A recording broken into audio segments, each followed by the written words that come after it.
Welcome to Module 16 of the Introduction to Bond Markets Qualification. In this module, we'll be discussing securitization and covered bonds.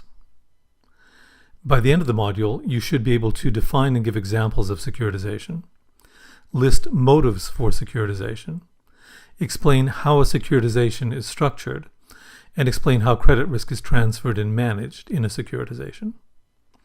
You should also be able to describe the structure of a covered bond and compare covered bonds with securitizations. Let's begin by talking about securitization. Securitization is a structured finance technique in which assets or receivables that generate cash flows are purchased by a special purpose vehicle or SPV that simultaneously issues securities that are sold to investors. The price paid by the investors for the securities is used to fund the purchase of the assets, and cash flows generated by the assets are used to pay interest and principal on the securities. The securitized assets or receivables are sometimes referred to as the collateral or the collateral pool. The purpose of securitization is to convert illiquid assets into a security or securities that can be sold to investors. You are likely in the market to encounter many different types of securitization. Among the most common are mortgage-backed securities, or MBS, based either on residential mortgages or on commercial mortgage loans.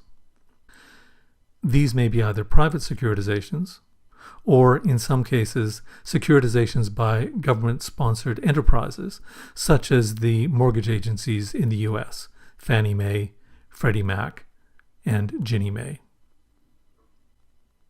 There are also securitizations based on a wide range of consumer loans, such as credit cards, auto loans, or student loans. We give the generic name asset-backed securities, or ABS, to these other types of securitization. Less commonly, you might encounter a whole business securitization, which is based on the receivables of an entire operating business. For example, ticket revenue from a sports franchise, or the royalty stream from a set of intellectual property. Finally, there are also more complex securitizations in which the SPV issues several different classes of securities, each of which has a different priority claim on the collateral assets. We call these more complex securities collateralized debt obligations, or CDOs. In this introductory course, we won't be discussing CDOs. Why might an entity decide to securitize a set of assets? There are two main motives for securitization that drive the market: cheaper funding and credit arbitrage. The securitized assets may have lower credit risk than the originator, or they may be a statistically more reliable source of credit risk. In each of these cases, the originator might be able to reduce their funding costs by segregating these assets into a collateral pool that can then be securitized.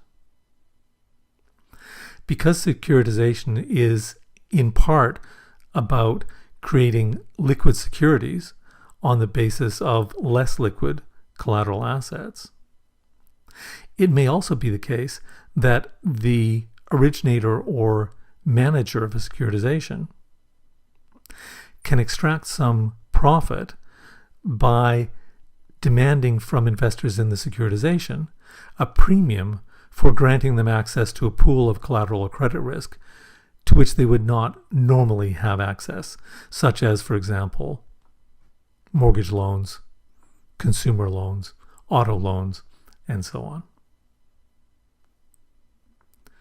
More generally, securitization is an alternative funding source for many originators.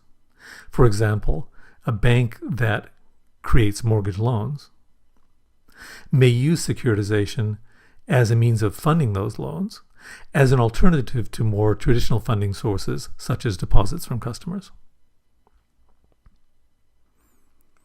There are two other motives for securitization that, while they were once very important drivers of the market, have become less important in recent years. The first of these is balance sheet benefits. Removing receivables from the balance sheet may improve an institution's return on capital. Because, for example, a bank could earn the income from originating mortgages, then move those assets off the balance sheet through securitization, and be able then to create space on the balance sheet to originate a new set of loans. But this kind of off-balance sheet treatment has become increasingly difficult to achieve under current accounting and regulatory practices. Another formerly significant driver of securitization was the desire by financial institutions to reduce their required regulatory capital. This has become much less significant since the financial crisis, however, as regulatory reforms have imposed much stricter capital requirements on financial institutions.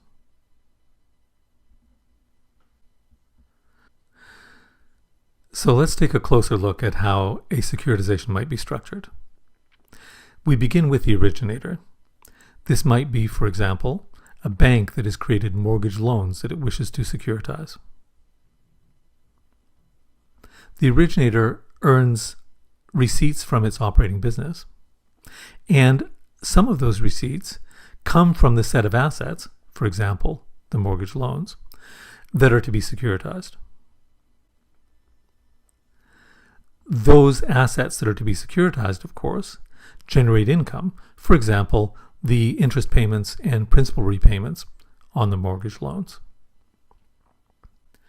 The originator separates or segregates the assets or receivables to be securitized, and then creates a special purpose vehicle for the purpose of managing the securitization.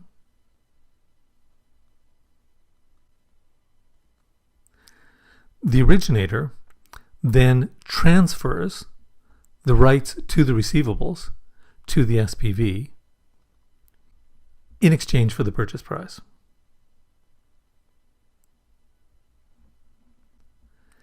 The SPV now owns the rights to the receivables, so it will be receiving the income that they generate. The SPV finances its purchase of the rights to the receivables by issuing asset-backed securities in the securitization, which it sells to investors. The income that is generated by the securitized receivables in the collateral pool is used to finance interest and principal payments to the investors in the securitization. In this way, the income from and the exposure to the collateral assets is transferred to the investors in the securitization.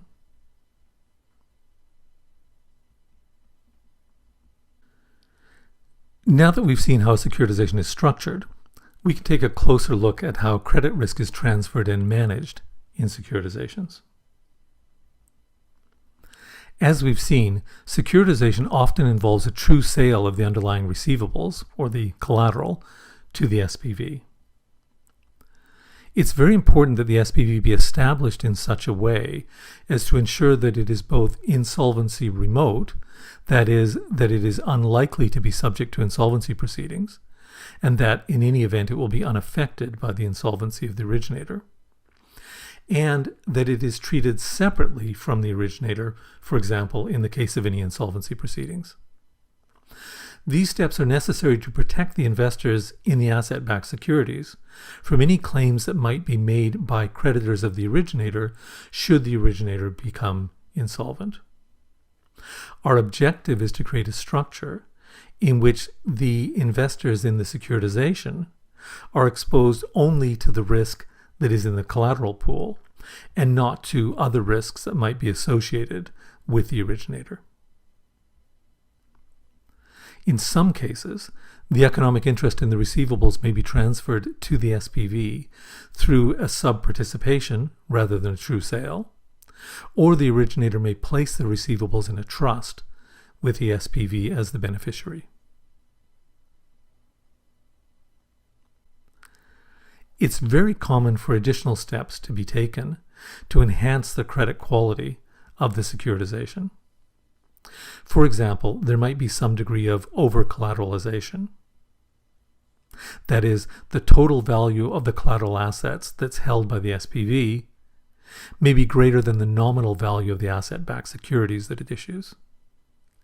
This ensures that if there are losses on the collateral, for example through default, there'll be a cushion to absorb some of those losses before they affect the payments to the investors in the securitization. There may also be some retained spread, that is a difference between what the SPV earns on the collateral and what it pays the investors in its securities. Again, this provides a cushion to protect the investors in the securitization from loss.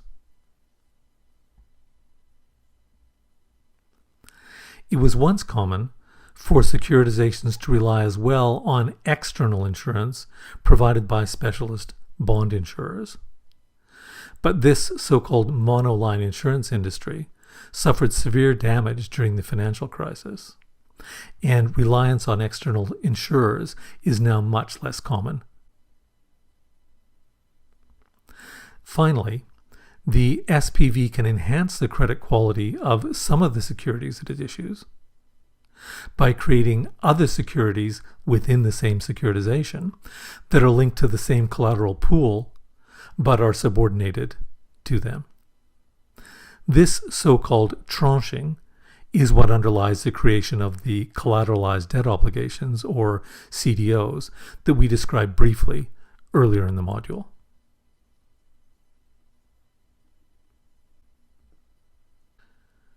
Now that we've explained how a securitization is structured and how credit risk is transferred and managed in a securitization,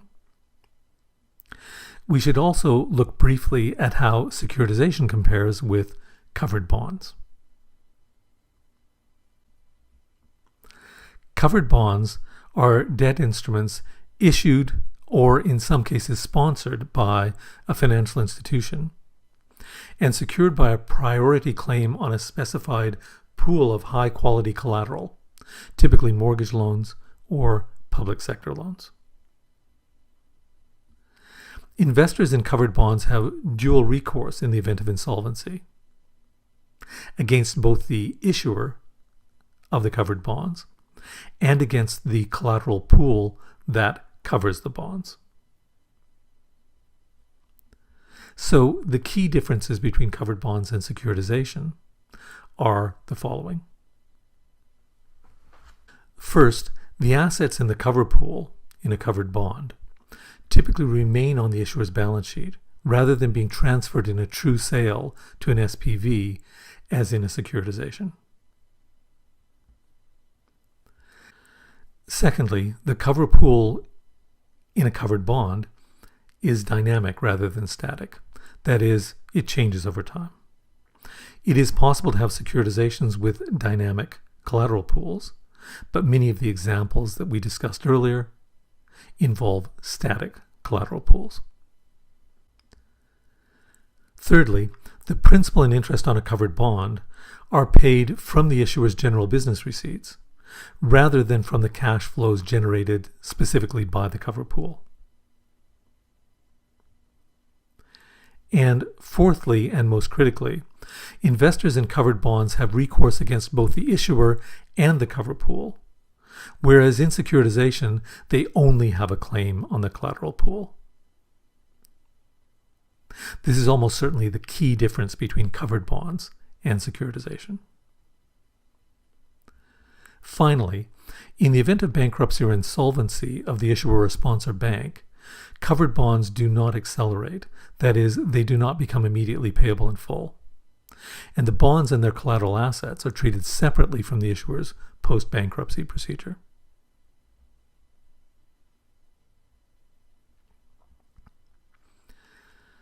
Covered bonds are an important part of the European fixed income market, especially in countries such as Denmark, France, Germany, Italy, Spain, Sweden, and the United Kingdom. And there are important covered bond markets in many other parts of the world. The covered bond market has its origins in the Pfandbrief system, created in 18th century Prussia, so it certainly has a very long history. During that long history, the structure of covered bonds and the regulatory framework in which they're issued has changed significantly. But in 2019, a common legislative framework for covered bonds was introduced in the European Union. Covered bonds offer a stable source of long-term financing to banks that is at least arguably less exposed to the problem of moral hazard than securitization. One concern about securitization is that the ability to move assets off the balance sheet through securitization may reduce the incentive the originating institution has to think carefully about the credit and other risks associated with those assets. In covered bonds, as we've seen, the assets remain on the balance sheet, and the investors in the covered bonds have recourse both to the collateral and to the issuer in the event of default. These features of covered bonds go some distance towards addressing the problem of moral hazard.